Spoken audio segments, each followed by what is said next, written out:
Hello guys, welcome to Heavy Coding. PHP CodeIgniter series के अंदर आज मैं आपको सिखाने वाला हूँ लाइब्रेरीज के बारे में। अगर आपने मेरा पहला वीडियो यहाँ पर देखा था तो मैंने उसके अंदर आपको बताया था कि फ्रेमवर्क हम क्यों यूज करते हैं। बेसिकली ये हमें क्या कराता है, काम को फास्ट कराता है, क्योंकि इसके अंदर बनी बनाई लाइब्रेरीज होती हैं, बनी बनाई यहाँ पर हेल्पर्स होते हैं। क्योंकि अगर मैं कोई यहाँ पर एक ईमेल यहाँ पर हिट कराना चाहता हूँ तो उसके लिए बनी बनाई यहाँ पर एक लाइब्रेरीज है, मतलब रीयूजेबल कोड यहाँ पर ऑलरेडी बनाया गया है ताकि हम उसको सिर्फ उसका नेम लिखे, उसको लोड कराए और यहाँ पर उसका हम यूज कर सके। मान लीजिए अगर मुझे एक टेबल बनानी है तो इसमें ऑटोमेटिक यहाँ पर एक लाइब्रेरी बनी हुई टेबल की, और उस टेबल को मैं यहाँ पर जैसे ही लोड कराऊंगा तो मेरे यहाँ पर टेबल क्रिएट हो जाएगा। तो यही काम को आसान करने के लिए कोड इग्नाइटर ने कुछ लाइब्रेरी इसके अंदर दी है, जिसको हम यहाँ पर देखेंगे उसको हम लोड कैसे कराते हैं, उनको यूज कैसे कराते हैं। लाइब्रेरीज हम आगे पढ़ेंगे जब भी हम एक प्रोजेक्ट बनाएंगे, बट आज मैं आपको सिखाऊंगा इसको लोड कैसे कराते हैं और इनका यूज क्या है। तो मैं यहाँ पर कोड इग्नाइटर की यूजर गाइड निकाल देता हूँ, जिसकी मैं आपको लिंक प्रोवाइड करा दूंगा नीचे। तो इस लाइब्रेरीज के अंदर हमारे पास काफी सारी लाइब्रेरीज अवेलेबल है, जिसके अंदर कैशिंग ड्राइवर है, कैलेंडर है, शॉपिंग कार्ट है। जैसे हम वो ई कॉमर्स वेबसाइट बनाते हैं तो एक शॉपिंग कार्ट होती है, तो ऐड टू कार्ट चला जाता है, उसको कैसे सेव करके रखना है वो यहाँ पर ऑलरेडी बना हुआ है। कन्फिग की क्लास है, जैसे मैंने आपको बताया था कि ईमेल भेजनी है तो ईमेल की यहाँ पर ऑलरेडी यहाँ पर क्लास लाइब्रेरी बनी हुई है। सिर्फ आपको क्या करना है, उस लाइब्रेरी को लोड करना है और यहाँ पर जो यहाँ पर इसके पैरामीटर्स हैं इनको सिर्फ पास करना है। और उसके अंदर कुछ आप कन्फिग क्लास कर सकते हैं, क्योंकि अगर आपको कुछ चेंजेस भी करने हैं उसके अंदर तो वो आप यहाँ पर कन्फिग की हेल्प से कर सकते हैं। और यहाँ पर आपको बिल्कुल बताएगा कि क्या क्या चीज़ आपको यूज़ करनी है, क्या क्या चीज़ आपको किस तरीके से यूज़ करनी है और क्या क्या चीज़ आप यूज़ इसमें कर सकते हैं। तो ये सारी चीज़ें हमारे कोड इग्नाइटर प्रोवाइड करता है। हमें सिर्फ इस क्लास को लोड कराना पड़ता है, इस लाइब्रेरी को लोड कराना पड़ता है और ये सारा काम यहाँ पर ऑटोमेटिक हो जाता है। जैसे अब ईमेल क्लास है, यहाँ पर एक इनक्रिप्ट की क्लास है। अगर कोई पासवर्ड यहाँ पर सिक्योरिटी प्रोवाइड देनी है तो अगर कोई इनक्रिप्शन की है उसको हम यहाँ पर कितनी बार राउंड ऑफ करना चाहते हैं, तो जैसे अगर मैं यहाँ पर एक सिंपल टेक्स्ट लिखता हूँ माई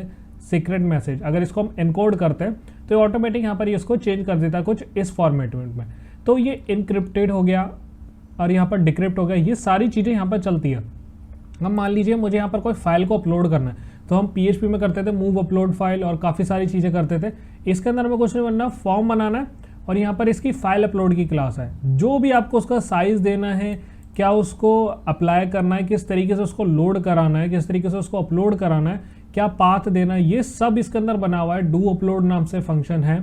ये सारे फंक्शन इसके अंदर बने हुए हैं जिनको हम कहते हैं लाइब्रेरी, जो कि रीयूजेबल कोड है। जितनी बार भी आप इसका यूज करना चाहते हैं आप इसको कर सकते हैं। मान लीजिए आपको पेजिनेशन बनानी है तो आपको यहाँ पर पेजिनेशन के लिए ऑलरेडी यहाँ पर दिया गया है सब कुछ, कि आपको किस तरीके से लिंक बनेगी, किस तरीके से आपका नेक्स्ट प्रीवियस का बटन आएगा। ये सारी चीज़ें आपको ऑलरेडी इसके अंदर प्रोवाइड की गई है लाइब्रेरीज के अंदर। तो हम सीख लेते हैं कि यहाँ पर इसको लोड कैसे करा दें, क्योंकि ये सारी चीज़ें हमारी यहाँ पर यूज़ होने वाली है। तो मान लीजिए मेरे पास यहाँ पर लाइब्रेरीज है, काफ़ी सारी मेरे पास यहाँ पर लाइब्रेरीज अवेलेबल है। अगर मैं किसी भी एक लाइब्रेरी को यूज़ कराना चाहता हूँ, मान लीजिए फॉर्म वैलिडेशन हो गई, या टेबल की यहाँ पर क्लास हो गई, या सेशन की लाइब्रेरी हो गई, या शॉपिंग कार्ट की लाइब्रेरी हो गई, या ईमेल की हो गई है, तो उसके लिए हमें यहाँ पर क्या कराना पड़ता है। जैसे मान लो मैं ईमेल की क्लास को यहाँ पर चलाना चाहता हूँ, ईमेल की लाइब्रेरी, तो हम यहाँ पर क्या करेंगे, सबसे पहले मैंने आपको बताया था कोड इग्नाइटर के अंदर हर एक चीज़ लोड होती है। तो मैं यहाँ पर इसको लोड कराऊंगा $this एरोपरेटर, लोड एरोपरेटर। इसके बाद हम लिखते हैं यहाँ पर लाइब्रेरी, यहाँ पर आपको लिखना पड़ेगा लाइब्रेरी, अगर आपको लाइब्रेरी लोड करानी है तो ये होती है लाइब्रेरी लोड करने का तरीका। अब इसके अंदर हमें उस लाइब्रेरी का नाम देना है जिसको हम यहाँ पर लोड कराना चाहते हैं। तो मैंने यहाँ पर दे दिया ईमेल, तो यहाँ पर अब ईमेल की लाइब्रेरी लोड हो चुकी है। अब अगर इसके अंदर कुछ भी चेंजेस करने हैं तो मैं डायरेक्ट यहाँ पर लिखूंगा दिस, और दिस के बाद मैं यहाँ पर यूज़ कर लूँगा डायरेक्ट लाइब्रेरी।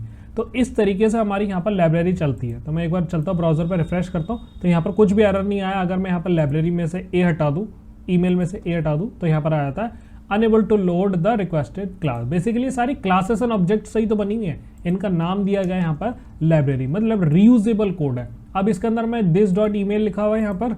अब ईमेल की जो भी लाइब्रेरी मैं करना चाहता हूँ कि कहाँ से भेजना चाहता हूँ, किसको भेजना चाहता हूँ, ये सिर्फ मुझे यहाँ पर यूज़ करना है। मैंने एक बार लोड कराई लाइब्रेरी और यहाँ पर दिस एरोपरेटर ईमेल। अब इसके अंदर कुछ भी चेंजेस करूँगा चल जाएगा।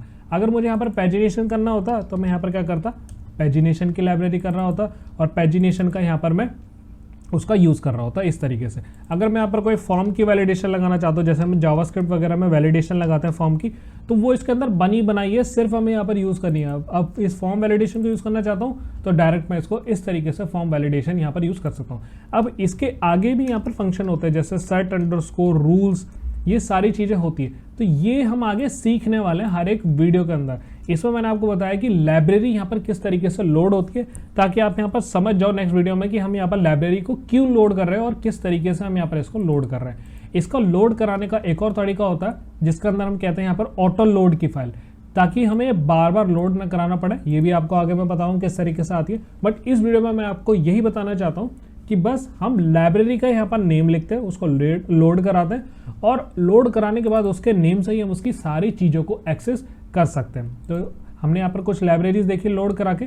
आज जैसे कोई सेशन की कराना चाहता हूँ तो सेशन की लाइब्रेरी हम डायरेक्ट यहाँ पर लिख सकते हैं सेशन, तो हमारा सेशन हो जाता है। अब इसके अंदर मैं यहाँ पर सेशन की कुछ भी चीज़ें यूज़ करना चाहता हूँ तो वो सेशन की चीज़ें मेरे पास यहाँ पर यूज़ हो जाएगी। नेक्स्ट वीडियो में मैं आपको बताने वाला हूँ कि हेल्पर्स यहाँ पर किस तरीके से काम करते हैं। ये होती है हमारी लाइब्रेरी और कुछ चीज़ें होती है हमारे पास हेल्पर। जब ये दोनों हो जाएंगे मैं आपको डिफरेंस बताऊंगा कि इनके अंदर डिफरेंस होता क्या। लाइब्रेरी भी आप समझ चुके हैं कि हमारा जो रीयूजेबल कोड के जो ऑटोमेटिक यहाँ पर फंक्शनलिटी दी गई है वो सारी चीज़ें हमारी होती है लाइब्रेरी। फिर आता है हमारे पास हेल्पर, जैसे URL हेल्पर हो गया, फॉर्म हेल्पर हो गया, ये सारे हम आने वाली वीडियोस के अंदर देखेंगे। तो आई होप आपको पता चल चुका होगा कि हम लाइब्रेरी को लोड किस तरीके से कराते हैं। अगर कुछ भी डाउट रहेगा तो मुझसे कमेंट सेक्शन के अंदर जरूर पूछना। तो गाइस इस वीडियो में इतना ही। Thank you so much.